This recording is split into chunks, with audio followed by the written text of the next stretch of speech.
Early in our careers, my business partner and I realized that traditional marketing and advertising was becoming kind of an arms race of how brands could shout louder and more often than really taking the consumer into consideration as part of the dialogue. And at the same time, we were seeing consumers were less receptive to that form of kind of one-way marketing.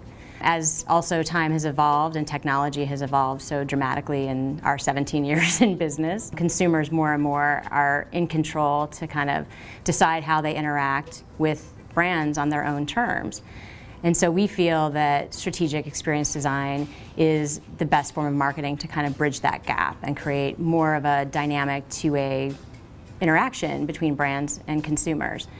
So the most basic explanation of experiential marketing is brands connecting with consumers through live experiences.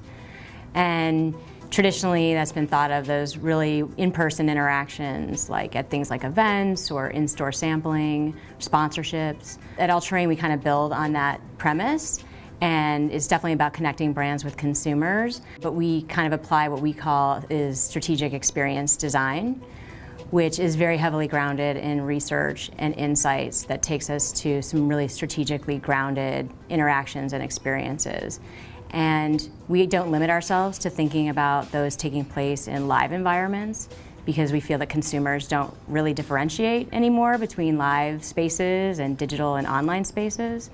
When we kind of think of experiential design, we think about it taking place in real-world live environments, but also online spaces. One of the other things about experiential marketing that we find really powerful now, especially, is that it's an opportunity to develop content that then can be pushed out into digital environments and have a greater amplification residual effect for the brand.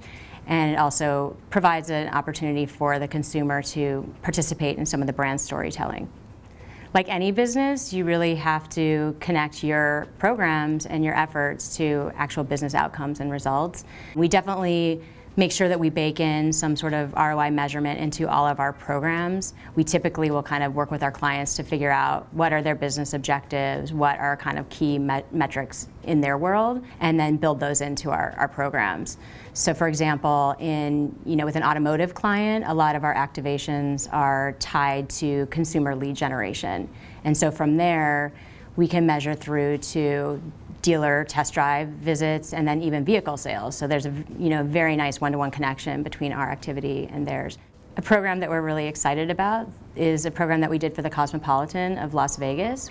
We were challenged with trying to get people that were coming to Las Vegas to visit the hotel, whether or not they had booked stays there already. So we partnered with United Airlines and we established a program where every inbound passenger on United flights to Las Vegas was given a gift from the Cosmopolitan. It was the first of its kind of program that caused United to even rethink about what kind of media channels they have on board their flights.